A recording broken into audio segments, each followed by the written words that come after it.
ছোটবেলা থেকে সব সময় ভাবতাম কোনোদিনও কারো সাথে প্রেম করব না। সেই ইচ্ছা নিয়েই বড় হয়েছি। কখনো কোনো মেয়ের দিকে তাকাতামও না।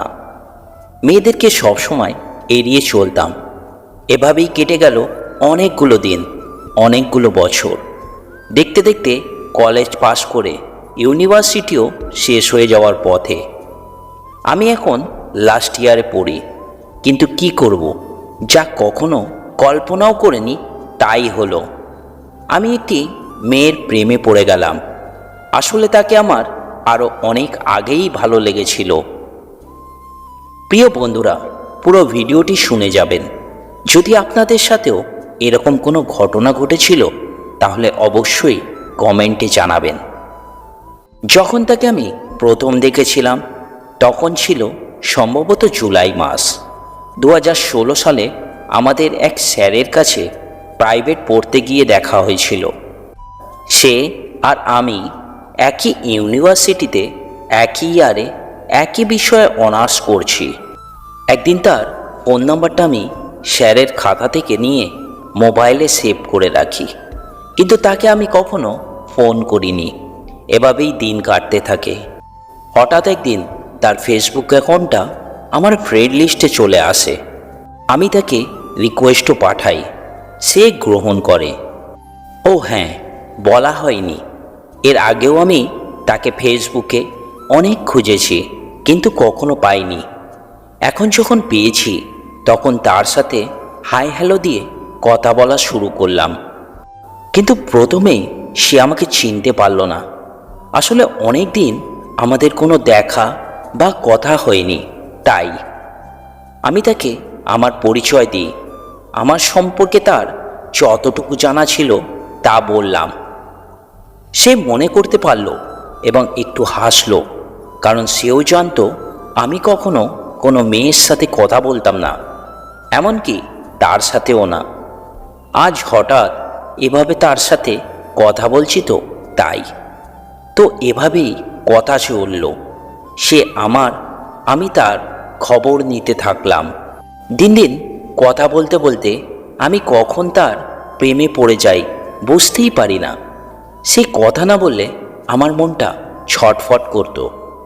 কেমন বুঝি শরীরে একটা অস্থিরতা সৃষ্টি হতো, যেন সারাদিন কোনো কাজই করিনি। সারাক্ষণ তার অপেক্ষায় থাকতাম, কখন সে অনলাইনে আসবে, আমার সাথে কথা বলবে। সারাক্ষণ তার চিন্তা মাথায় ঘুরপাক করত। ঠিকমতো ঘুম হতো না, খাওয়ারও ভালো লাগতো না। কিন্তু এখনও তাকে বলা হয়নি আমি তাকে পছন্দ করি। একদিন তার মামাতো বোনের বিয়েতে গেল সে। অবশ্য সে আমাকে তারিখটা আগেই বলেছিল। বিয়েতে যাওয়ার পর সে আমার সাথে কথা বলে না। আমি তো অস্থির, কখন তার সাথে কথা বলবো। সারাক্ষণ তীর্থের কাকের মতো অপেক্ষা করি। না, অপেক্ষা তো আর ভালো লাগে না। আমি তাকে অনেকগুলো মেসেজ দেই, কিন্তু সে রিপ্লাই দেয় না। অবশেষে তাকে আমি মেসেঞ্জারে কল দেই, কারণ তার নাম্বারটা আমার মোবাইল থেকে একদিন ভুল করে ডিলিট হয়ে যায়। যাই হোক, সে আমার কল রিসিভ না করে মেসেজ দিল। সমস্যা কি তোমার? সারাদিন মেসেজ দিতে হয়? তখন কি করে আমি তাকে বোঝাই যে কেন আমি তাকে এত মেসেজ করি। আমি যে তাকে পছন্দ করি, এমনকি অনেক ভালোবাসি। এরপর সে আর আমার সাথে কথা বলে না। আমি তাকে অনেক মেসেজ করি, সে আর রিপ্লাই দেয় না। আমি এখনও তাকে বলতেই পারিনি যে আমি তাকে অনেক ভালোবাসি। এক বন্ধু বুদ্ধি দিল, সাহস করে একবার বলেই দে, তারপর যা হওয়ার হবে। কিন্তু কি করে বলি? আগে কাউকে কখনো ভালোবাসিনি, যে কোনো পূর্ব অভিজ্ঞতাও ছিল না। আমি চেয়েছিলাম তার সাথে আগে আরও কথা বলে আরও ঘনিষ্ঠ হব, তারপর একদিন বলবো। ততদিনে হয়তো ঈশ্বর আমাকে একটা ভালো চাকরি জোগাড় করে দেবে।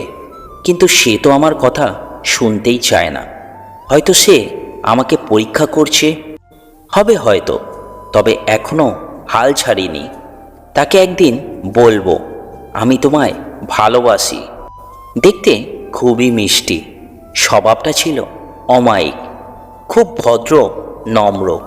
সে আমার মতোই কথা কম বলা পছন্দ করত। এ কারণেই তাকে আমার সবচাইতে বেশি ভালো লাগে। জানি না এর শেষ পরিণতি কি হতে চলেছে। যদি চোখ বুজে একটা ঢিল ছুরি, আর যদি বা তার লক্ষ্যে লেগেই যায়, তবে দ্বিতীয়বার আবার চোখ খোলা রেখে লক্ষ্যবস্তুটিকে তাক করে যদি একাগ্র চিত্তে ঢিলটি ছুরি, যদি বা নাই লাগে, বলতে পারেন ওই একাগ্রতার কি মূল্য রইল? আবার যদি কাউকে কেমন আছেন জিজ্ঞেস করলে হয়তো ভালো বা মোটামুটি এমন একটা উত্তর ছুড়ে দেন, তাহলে আশা পূরণ না হওয়াটাই তো দুঃখের কারণ। হিসাব করে কি দেখেছেন আপনার দিনে কটা আশা পূরণ হয় আর হয় না? হয়তো দেখা যাবে বেশিটাই হয় না। তার মানে কি দুঃখ বেশি সময় ধরে আপনাকে ঘিরে রাখে? আর দুঃখের একমাত্র মৌন ভাষাই তো হলো অশ্রু। তবে কি অশ্রু সিক্ত থাকতে হয় সর্বক্ষণ?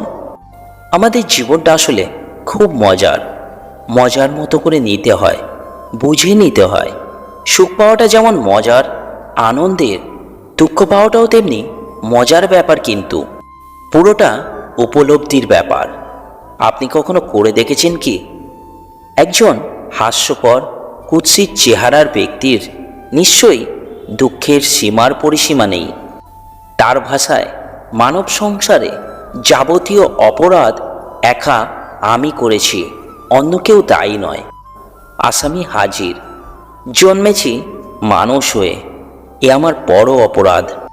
কুৎসিত লোকটা যদি তার কুৎসিতটাকে শিল্পে কনভার্ট করে, কমিক অ্যাক্টর হতে পারেন, তবে তিনি যেমন জনপ্রিয় হবেন, তেমনি নিজেও কিন্তু সুখী হতে পারেন, নিস্তার পান মানসিক যন্ত্রণা থেকে।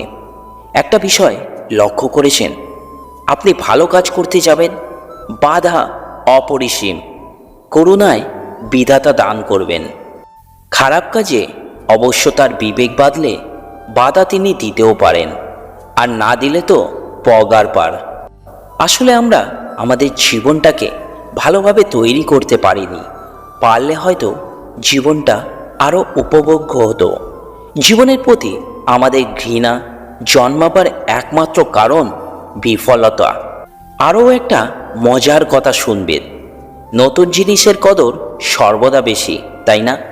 পুরনো জিনিসেরও কিন্তু কম কদর নয়। প্রচলিত একটা প্রবাদ মনে পড়ে, old wine in a new bottle. মানুষ আসলে সবচেয়ে বেশি ভয় পায় অজানাকে, তবে মন জিনিসটাই সব।